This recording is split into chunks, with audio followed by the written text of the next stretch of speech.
What's up, guys? This is Trey for Awake 3399. I've got a webcam tonight, so I decided to come at you with my first of character reviews that I plan to do.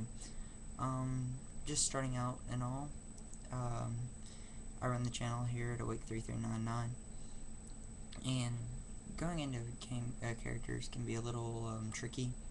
They say sometimes because you can have a biased opinion on certain ones.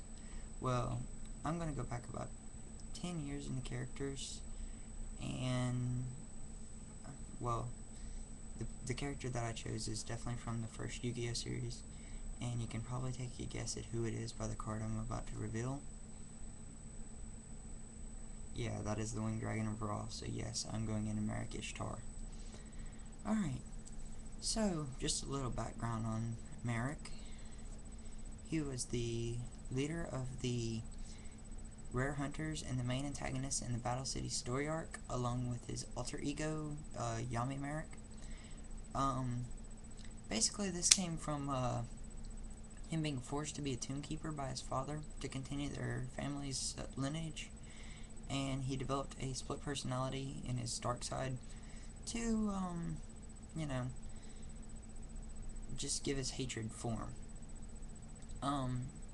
The only way they kept it under control was through his adoptive brother Odeon, which if you kept up with the series you would know this. Just some more information on him. He makes his first appearance in Yu-Gi-Oh! Episode 51, the Mystery Duelist Part 2. This is with Yugi versus Bandit Keith. Some small information on him. He was born on December 23rd. He was, wow, apparently 16 years of age.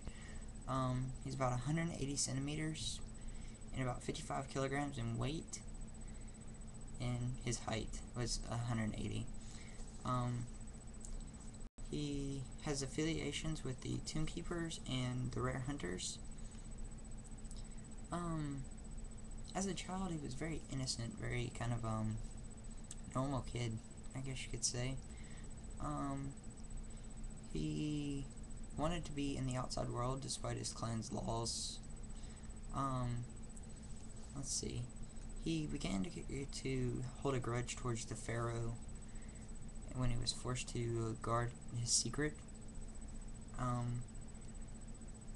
And this led to Marik's father putting him through a ritual to put the secrets on his back in the form of a tattoo.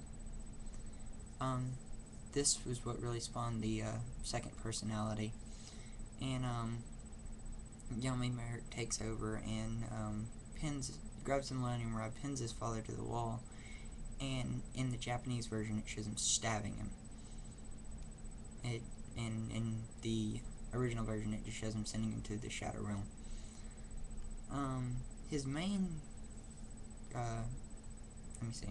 His main focus was to get the 3 Egyptian gods and the power of the Pharaoh, which we see that this did not work, especially because of his sister Ishtar wanting the Pharaoh to help them take over, wanting them to help stop him and stuff like that. So that was a little bit of the background on him.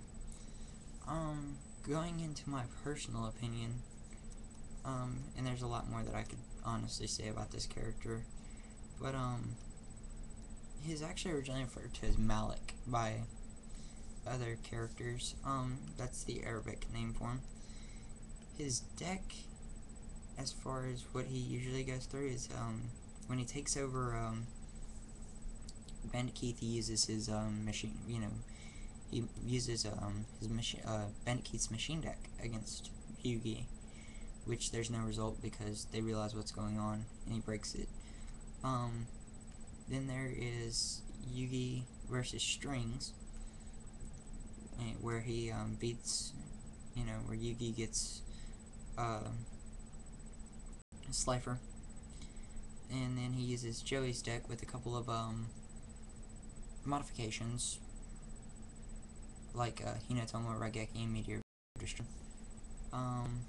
He makes a couple of video game appearances in the Eternal Duelist Soul World Championship 2004, Seven Trials of Glory, Nightmare, Troubadour, and he was also in Dark Duel Stories, I believe, but I could be wrong on that.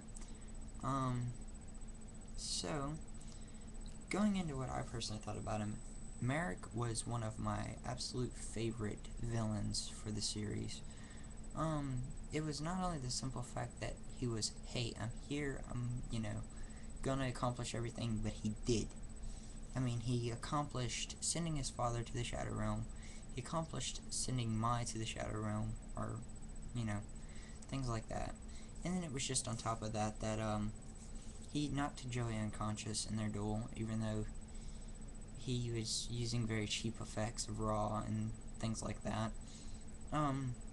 He actually got rid of Bakura, which was really good, because of the simple fact that Yami Bakura was probably, in my opinion, the most failed of a villain throughout the entire series.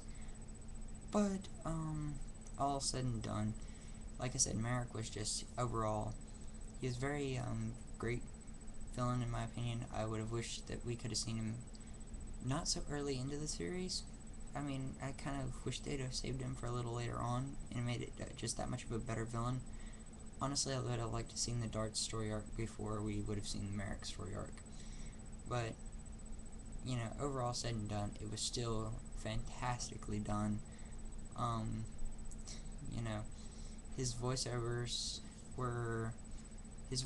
actors were, and if it looks like I'm reading, it's because I am. So please don't hold that against me. His voiceover actors for English were Jonathan Todd Ross, Taz Gill for the Singapore version, and Brian Zimmerman for Yami-Marik in Singapore. I don't even know how to pronounce the Japanese names of them. So, I know I'm gonna cut this kind of short and sweet to the point, but, I'm just kind of saying what I needed to say, and if you have any questions, comments, you can post right below, and if you have any suggestions on characters you want me to do otherwise. So, this was Trey for Awake 3399, signing out. Peace.